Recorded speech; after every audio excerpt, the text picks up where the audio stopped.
Welcome back. In this video, I'm going to talk about what I did to lose fat after coming off birth control, antibiotics, and painkillers. The damage these medications can do on your gut and your metabolic health is pretty severe, and I speak from experience when I say that losing fat can feel like an uphill battle when you are dealing with gut issues and insulin resistance. I'm going to share the 3 things I did to go from uncomfortable in my body to comfortable. If you want, you can skip ahead to the steps using the timestamps I put in the description. I'm just going to share a bit of my health journey for some context. I had 2 separate fat loss journeys, one in 2017 when I lost 15 pounds and one more recently starting in October of 2023. 2016, I had just been promoted to a manager and I was in charge of a team at 21 years old. I was very stressed and felt a lot of pressure. The pressure built up and that's when I started getting symptoms: bloating, joint pain, rashes, fatigue, anxiety, and chronic infections and illnesses. I didn't understand why it was happening because I was healthy. I was a personal trainer. But I was taking pain medication just so I could go to work at a job that was draining my soul. I set the goal to lose fat around the same time I started taking birth control. I had the other symptoms of bloating, joint pain, rashes, fatigue, anxiety, and chronic infections and illnesses, but I pushed those aside and focused on the one thing I felt I could control: calories. Counting my calories gave me a sense of control that I felt like I didn't have with my work and with my relationships at the time. I took a fat loss coaching course, so I applied what I learned about calorie and macro counting and lost 15 pounds in 6 months. I also don't have any pictures of this time period because I dropped my Google phone in a toilet. I was counting macros but eating processed foods, so donuts, energy drinks, bananas, chicken fingers, fast food, you name it, and I ignored my symptoms and all the signals my body was giving me that I was nutrient deficient. All these foods that I just mentioned are foods that trigger a very high PPGR, or postprandial glucose response. So I was in a calorie deficit, but my cells were starving for nutrients because my insulin resistance was making it so my cells couldn't take in energy. There's a lot of connection between the gut and insulin resistance, which I'll be talking about in a later video, so make sure you subscribe and hit the bell. Now, just imagine, I'm taking non-steroidal anti-inflammatory drugs almost daily, which damage the mucus lining of the gut and make long-term chronic disease worse. I also did 2 cycles of antibiotics, which we all know antibiotics are an atomic bomb to all your gut bacteria, specifically a species of gut bacteria called Lactobacillus reuteri, which contributes to a healthy immune system and mood.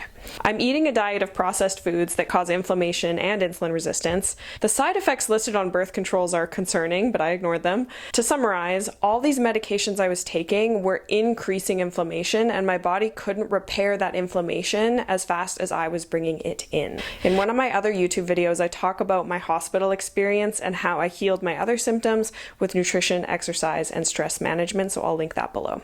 Fast forward a few years, I am now pain-free and symptom-free and quit all my medications. Hooray, feeling great. But I gained that 15 pounds back because I never truly healed my gut or reversed my insulin resistance. I just removed a lot of the causes of inflammation.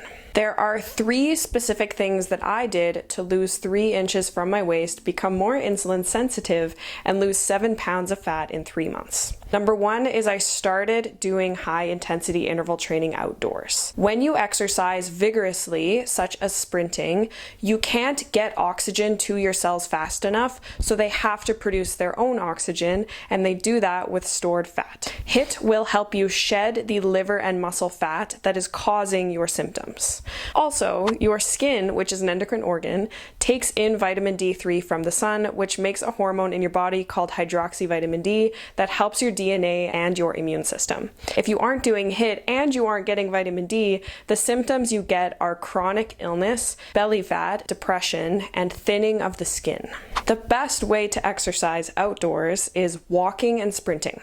If you are a beginner, walk. If you have been exercising consistently for 6 months or more, sprint for up to 20-second intervals. The science is pretty clear that walking is good for pretty much everyone. Sprinting is too, but sprinting is higher impact, so you want to make sure you build up to it by walking flat and on hills before you try sprinting, just to avoid injury. Number 2 is I take magnesium. Magnesium is a powerful mineral that helps with methylation, metabolism, and repair. In other words, it helps your body get nutrients, burn energy, and fix broken DNA, which is the cause of aging. When we are low on magnesium, which 40% of us are, we get symptoms like cramps, sleep insomnia, fatigue, sugar cravings, and headaches. If you have metabolic syndrome, which 88% of us do, then your cells aren't getting enough magnesium, and that's one of the reasons losing fat feels so hard. Now, at this point, you may be thinking, okay, Susie, if magnesium is so important, then why don't I hear about it from my doctor? Doctors don't learn about nutrient deficiencies in medical school. That is why. To make sure you are getting enough and allowing your cells to release stored fat, eat cruciferous vegetables, grass-fed meat and eggs, and drink filtered water. The best way to supplement magnesium is by taking 135 to 500 milligrams per day of magnesium threonate or malate with food.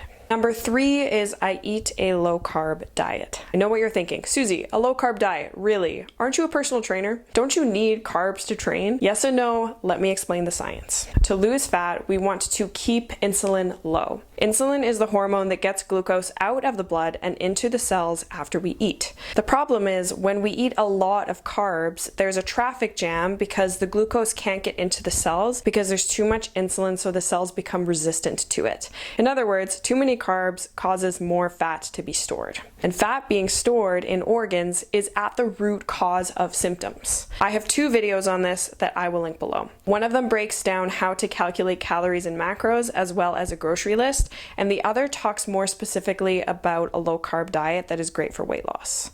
I eat an animal-based diet and I eat fruit on the days that I have intense training sessions. I truly believe that if everyone on earth did these 3 things, getting more magnesium and vitamin D, and eating a lower carb diet, Big Pharma and Big Food would no longer be profiting from chronic illness because it wouldn't exist. Be the solution and be the leader of your own health. I really hope this helps. Drop a comment down below if you had a similar experience with birth control, painkillers, and antibiotics. Subscribe to my channel while you are at it and hit the bell. As always, remember that just because your symptoms are common does not mean they are normal.